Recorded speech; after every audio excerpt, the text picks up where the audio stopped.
आरोपियों को गिरफ्तार कर लिया, क्या कुछ मामला था सर? ये घटना दिनांक 19-20 की रात्रि की घटना है। 20 तारीख को सुबह लगभग 5 बजे के आसपास थाना को सूचना मिली कि एक व्यक्ति जो पशुपतिनाथ तिवारी हैं और चालक हवलदार के पद पर झारखंड पुलिस में ये पोस्टेड हैं, तो इनकी जो है गला रेत कर हत्या भगवतपुर में कर दी गई है, इनके घर में ही। उस समय घर में ये थे और इनकी पत्नी थी घर में।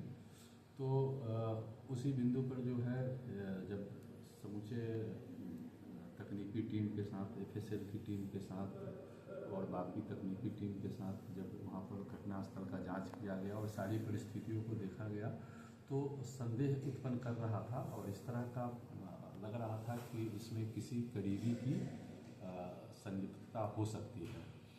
तो सभी बिंदुओं पर जांच चल रही थी। जांच के क्रम में जो है ये सबसे पहले जो है जो एक लड़के का जो है नाम आया, जो हजारीबाग का रहने वाला था। उसका नाम मोहम्मद जीशान अहमद जिलानी था। इसका सबसे पहले जो नाम आया, तो सबसे पहले इसको जो है हजारीबाग से पकड़ा गया। ये मृतक पशुपतिनाथ तिवारी का पुत्र है, इकलौता पुत्र है विशाल तिवारी। उसका जिगरी दोस्त है और पिछले 10-12 साल से ये साथ में इसकी दोस्ती है। तो सबसे पहले इनकी गिरफ्तारी हजारीबाग से की गई और जब तकनीकी आधार पर जब पूरा विश्लेषण किया गया तो फिर पता चला कि इसमें जो है इनके पुत्र और जीशान अली दोनों मिलकर अपने पिता की हत्या, चूँकि ये जनवरी 26 में जस्ट 1 महीना बाद ये रिटायर होने वाले थे, तो नौकरी के लिए और रिटायरमेंट के पैसे के लिए पूरे हत्या की साजिश रची गई थी। कितना मुश्किल था सर वहाँ तक पहुँचना? हजारीबाग से फिर दोस्त के आधार पर पुलिस को सफलता मिली, कितना मुश्किल? ये शुरू में तो काफ़ी घटनास्थल पर जाने के बाद और मृतक तक वो देखने के बाद वो दिल दहलाने वाली घटना थी। जिस तरह से गला रेता गया था, विश्वास नहीं हो रहा था कि कोई अपना आदमी भी इस तरह की घटना कर सकता है। लेकिन जब लोगों से बातचीत की गई और जब सभी स्थितियों को देखा गया, उनके घटना के क्रम में गला रेतने के साथ साथ उनके अंगूठे का निशान, अंगूठे को भी काटा गया था, अंगूठा और दूसरी दाहिना अंगुली को भी काटा गया था, जिससे ये भी शक हो रहा था कि ये एक ज़मीन की 2 बीघा 4 कट्ठा ज़मीन की ये रजिस्ट्री कराए थे और उस रजिस्ट्री से जो ये रिटायरमेंट के बाद का जो सारा पैसा था वो उससे गांव में ज़मीन खरीदने वाले थे। तो उससे भी हम लोग कोरिलेट कर रहे थे कि इससे किसको नफ़ा और नुकसान हो रहा था।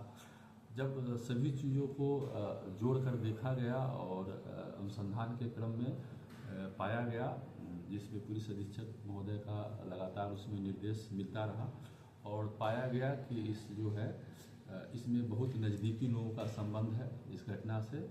और जब इसमें जो एक अभियुक्त की गिरफ्तारी, चूँकि हम लोग सीधे किसी अपने परिजन को जो है पूछताछ नहीं कर सकते थे, तो हम लोग जो भी CDR और बाकी जो तकनीकी हमारे पास साक्ष्य था उसका जब विश्लेषण किया गया, तो सबसे पहले हम लोग जीशान को उठाए और उसके से जब पूछताछ की गई तो उसके बाद सारी बात स्पष्ट हो गई। उसके बाद